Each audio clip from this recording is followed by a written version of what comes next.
Hello, എൻ്റെ ഒരു പുതിയ വീഡിയോയിലേക്ക് എല്ലാവർക്കും സ്വാഗതം.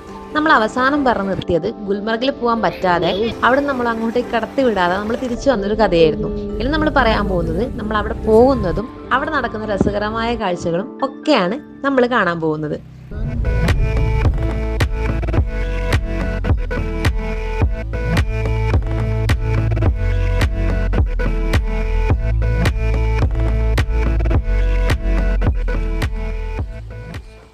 നമ്മൾ സ്റ്റേ ചെയ്യുന്നെടുക്കുന്ന ഒരു 3 മണിക്കൂർ ഉണ്ടായിരുന്നു ഗുൽമർഗിലേക്ക് എത്താൻ വേണ്ടിയിട്ട്.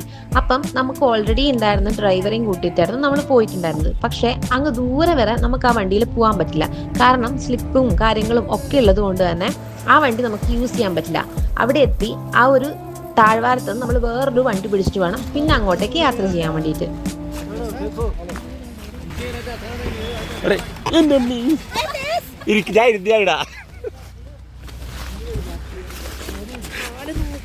ഒന്നും ആയിരുന്നില്ല.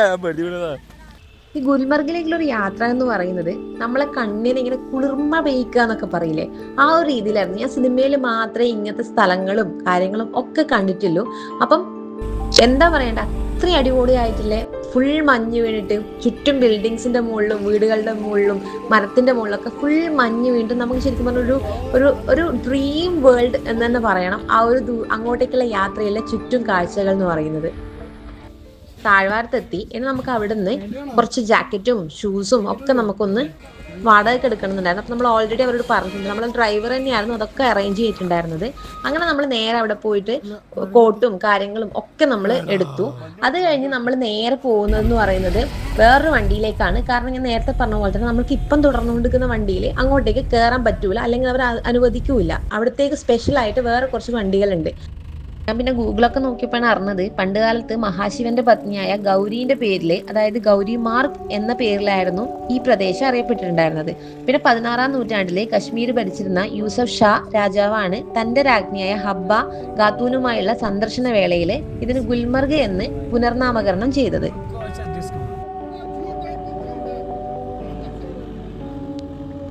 ഗുൽമർഗിലെ പ്രധാന ആകർഷണം എന്ന് പറയുന്നത് ഗുൽമർഗ് ഗൊണ്ടോള, അതുപോലെ തന്നെ വിന്റർ സ്പോർട്സ്, അത് ഗോൾഫ് കോഴ്സ്, അങ്ങനത്തെ കുറെ കാര്യങ്ങളാണ്. ഈ ഗൊണ്ടോളിന്റെ കാര്യം ഞാൻ ഓൾറെഡി മുമ്പത്തെ വീഡിയോയിൽ പറഞ്ഞിട്ടുണ്ട്. ലോകത്തിലെ ഏറ്റവും ഉയരമുള്ളതും വലുതായിട്ടുള്ള കേബിൾ കാർ സർവീസുകളിൽ ഒന്നാണ്. അത് നമുക്ക് അത്ര ലക്ക് ഉണ്ടായില്ല എന്ന് തോന്നുന്നു. നമ്മൾ ഓൾറെഡി ബുക്ക് ചെയ്തിട്ടുണ്ടെങ്കിൽ നമുക്ക് അതിൽ കയറാനോ ഒന്നും പറ്റിയിട്ടുണ്ടായിരുന്നില്ല. കാരണം അവരൊന്നും അങ്ങോട്ടേക്ക് അലോ ചെയ്യുന്നേ ഉണ്ടായിട്ടില്ല.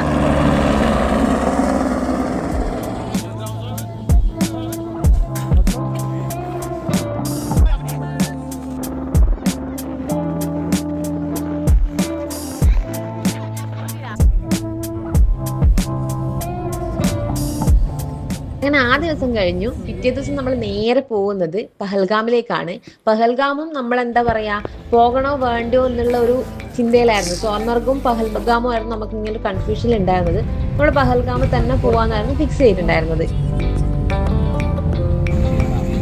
നമ്മളിപ്പോൾ പഹൽഗാമിലേക്ക് പോകുന്ന വഴിയിലാണ് ഉള്ളത്. അപ്പോൾ നമ്മൾ അതിൻ്റെ ഇടയ്ക്ക് നിന്ന് കാവ കുടിക്കാൻ വേണ്ടിയിട്ട് ഇവിടെ ഒരു ഷോപ്പിൽ കയറിയിട്ടുണ്ട്. നമുക്ക് എന്തായാലും ഈ ഷോപ്പിൽ ഒന്ന് കുടിച്ചു നോക്കാം. നമ്മൾ ഓൾറെഡി അന്ന് നമ്മൾ ലേക്ക് പോയ സമയത്ത് കുടിച്ചിട്ടുണ്ടായി. അപ്പോൾ അതന്നെയാണ് ഒറിജിനൽ ടേസ്റ്റ് എന്ന് അറിയാൻ വേണ്ടി ഇരുന്ന് കുടിച്ചു നോക്കാം. ചായ വലിയ കുഴപ്പമില്ല. പിന്നെ അവിടെ ഒരുപാട് ഡ്രൈ ഫ്രൂട്ട്സും പിന്നെ ഫേസ് ക്രീംസ്, മോയ്സ്ചറൈസേഴ്സ് ഒക്കെയുള്ള ഒരു കടയായിരുന്നു. അപ്പം ഇത്രയും ആൾ കയറുന്നതല്ലേ വെച്ച് ഞാൻ ആദ്യം തന്നെ ഒരു കുറച്ച് എക്സ്പെൻസീവ് ആണ്, പക്ഷെ ഞാൻ അത് വാങ്ങിയിട്ടുണ്ടായിരുന്നു, ഒരു ഫേസിൽ അപ്ലൈ ചെയ്യുന്ന ഒരു ക്രീം. പക്ഷെ അതിനുശേഷമാണ് ഓരോ ആൾക്കാരും ഡ്രൈ ഫ്രൂട്ട്സും അങ്ങനത്തെ കുറെ കാര്യങ്ങൾ വാങ്ങാൻ തുടങ്ങിയത്. അങ്ങനെ നമ്മളൊരു വലിയ എമൗണ്ട് തന്നെ അവിടുന്ന് പർച്ചേസ് ചെയ്തിട്ടുണ്ടായിരുന്നു എല്ലാവരും കൂടി. എന്തായാലും ആ ഒരു കടയും ഇതൊക്കെ കൊള്ളാം. പക്ഷെ നമ്മൾ നാട്ടിലെത്തിയപ്പോൾ നമുക്ക് ആ ഒരു റേറ്റ് തന്നെ അതേപോലത്തെ സാധനങ്ങളൊക്കെ നമ്മുടെ നാട്ടിൽ നിന്ന് കിട്ടുന്നുള്ളതൊക്കെ മനസ്സിലായത്. വീണ്ടും നമ്മളെ ഡെസ്റ്റിനേഷനായ പഹൽഗാമിലേക്ക് യാത്ര തിരിച്ചു. ജമ്മു കശ്മീരിലെ അനന്ത്നാഗ് ജില്ലയിലെ പ്രശസ്തമായ ഒരു വിനോദസഞ്ചാര കേന്ദ്രമാണ് പഹൽഗാം. പിന്നെ ഈ ഒരു താഴ്വര അറിയപ്പെടുന്നത് ഇടയന്മാരുടെ താഴ്വര എന്നുകൂടിയാണ്.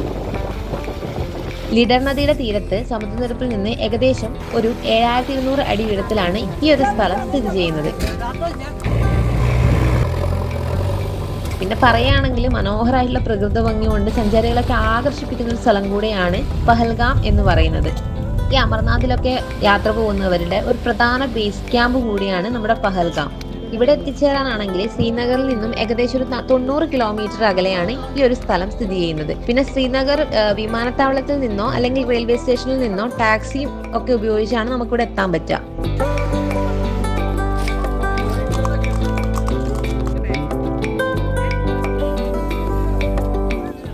ഒരുപാട് നേരത്തെ യാത്രയ്ക്ക് ശേഷം നമ്മൾ അവിടെ എത്തി. പക്ഷെ ഒരു യാത്ര എന്നൊരു മടുപ്പൊന്നും നമുക്ക് ഉണ്ടായിരുന്നില്ല, കാരണം ചുറ്റും അത്രയും ബ്യൂട്ടിഫുൾ ആയിട്ടുള്ള ദൃശ്യങ്ങളും കാഴ്ചകളൊക്കെ ആയിരുന്നു. ഈ ഒരു സ്ഥലത്തെ പ്രധാന ആകർഷണങ്ങൾ എന്ന് പറയുന്നത് ഒരുപാട് താഴ്വരകളാണ്. അതായത് ബൈസരൻ താഴ്വര, അരു താഴ്വര, ബെറ്റാബ് താഴ്വര, ലിഡർ നദി, ചന്ദൻവാരി, അങ്ങനത്തെ ഒരുപാട് സ്ഥലങ്ങൾ ഒരുപാട് ആകർഷിക്കുന്നതാണ് നമ്മുടെ ഈ സഞ്ചാരികളെയൊക്കെ.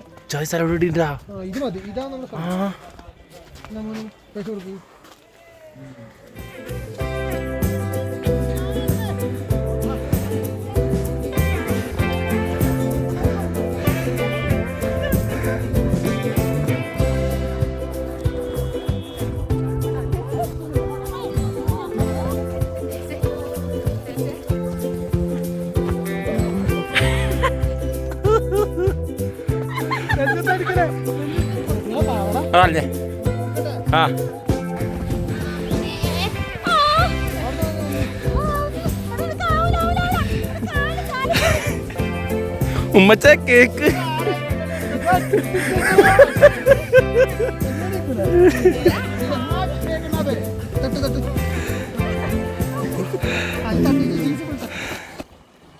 ആ മഞ്ഞിന്റെ ഇടയിലൂടെ പോകുന്ന വെള്ളത്തിലേക്കൊക്കെ പോകണം എന്ന് നമുക്ക് ഭയങ്കര ആഗ്രഹമുണ്ടായിരുന്നു. പക്ഷെ അതിലേക്കുള്ള ഒരു വഴിയൊന്നും അവിടെ ഉണ്ടായിരുന്നില്ല. പക്ഷെ നമുക്കറിയാത്ത വഴിയുണ്ടോ എന്ന് നമുക്കറിയില്ല. എന്തായാലും വരുന്ന വഴിക്കൊക്കെ ഒരുപാട് സ്ഥലങ്ങൾ നമുക്ക് ഇറങ്ങാൻ പറ്റുന്നുണ്ടായിരുന്നു. പക്ഷേ എങ്കിൽ ആ സമയത്ത് നമ്മുടെ വണ്ടി നിർത്താൻ പറ്റുന്ന സാഹചര്യം ഒന്നും ആയിരുന്നില്ല. ഭയങ്കര തിരക്കും ബ്ലോക്കും ഒക്കെ ഉണ്ടായിരുന്നു. നമ്മൾ അവിടെ നിന്ന് ഇറങ്ങി വരുമ്പോഴത്തേക്ക് തന്നെ നല്ല സന്ധ്യ ആയിട്ടുണ്ടായിരുന്നു. പിന്നെ നമ്മൾ വരുന്ന സമയത്ത് ഹരീസ് ട്രൈ ചെയ്യണം എന്ന് പറഞ്ഞിട്ട് നേരെ ഒരു കടയിൽ കയറി അതൊക്കെ ട്രൈ ചെയ്തു. അത് വലിയ രീതിയിലൊന്നും നമുക്ക് ഇഷ്ടപ്പെട്ടില്ലെങ്കിലും വലിയ കുഴപ്പമില്ല, അഡ്ജസ്റ്റ് ചെയ്യാം. റീലൊന്നും കണ്ട് വെറുതെ അല്ല. അങ്ങനെ അതൊക്കെ കഴിഞ്ഞിട്ടാണ് നമ്മൾ അന്ന് റൂമിലേക്ക് തിരിച്ചു വന്നിട്ടുണ്ടായിരുന്നത്. അങ്ങനെ നമ്മൾ 5 ദിവസത്തെ ട്രിപ്പിന് ശേഷം നമ്മൾ നേരെ നമ്മളിപ്പം ഇവിടുന്ന് നേരെ ശ്രീനഗറിലേക്ക് പോവുകയാണ്, എയർപോർട്ടിലേക്ക്. അപ്പോൾ നമ്മൾ താമസിച്ച സ്ഥലം ഇവിടെയാണ്. അപ്പോൾ ഇവിടുന്ന് വെക്കേറ്റ് ചെയ്തു. ഇനിയിപ്പോൾ നമുക്ക് നേരെ ശ്രീനഗറിലേക്ക് പോവാം. അവിടെ നമുക്ക് നേരെ നമ്മുടെ നാട്ടിലേക്ക് എത്താം. ഈ ഒരു യാത്രയിൽ ഞാൻ ഒരുപാട് മുൻധാരണകൾ വെച്ചിട്ടായിരുന്നു വന്നിട്ടുണ്ടായിരുന്നത്. കാരണം നമ്മൾ കശ്മീരിൽ നിന്നൊക്കെ കേൾക്കുമ്പോൾ അവിടുത്തെ ആൾക്കാരെ കുറിച്ചൊക്കെ എനിക്ക് ഭയങ്കരമായിട്ടുള്ള ഒരു ചിന്തയുണ്ടായിരുന്നു. പക്ഷെ അവിടെ എത്തിയ ഫസ്റ്റ് ഡേ തന്നെ എനിക്ക് മനസ്സിലൊരു കാര്യം എന്ന് പറയുന്നത്, നമ്മൾ ചിന്തിക്കുന്നതൊന്നുള്ള ആൾക്കാർ എന്ന് വെച്ചാൽ എല്ലാവരും നല്ല ആൾക്കാരാവണമെന്നില്ല. പക്ഷെ അതായിരുന്നു എൻ്റെ ലൈഫിൽ എനിക്കൊരു മാറ്റം എന്ന് തോന്നിയത്. നമ്മൾ ഒരു രീതിയിലും മുൻധാരണകളില്ലാതെ വേണം ഒരു സ്ഥലത്ത് പോകാനും അവിടുത്തെ ആൾക്കാരോട് ഇടപെടാമെന്നൊക്കെ എനിക്ക് മനസ്സിലാക്കി തരുന്ന ഒരു യാത്ര കൂടിയാണ് ഇത്. എന്തായാലും ലൈഫിൽ ഒരിക്കലും മറക്കാൻ പറ്റാത്ത, അല്ലെങ്കിൽ ലൈഫിൽ ചേർച്ച് ചെയ്യാൻ പറ്റുന്ന ഒരു യാത്ര കൂടിയായിരുന്നു ഇത്. അപ്പോൾ ഇനി ബാക്കി വിശേഷങ്ങളായിട്ട് നെക്സ്റ്റ് വീഡിയോയിൽ കാണാം. Till then bye.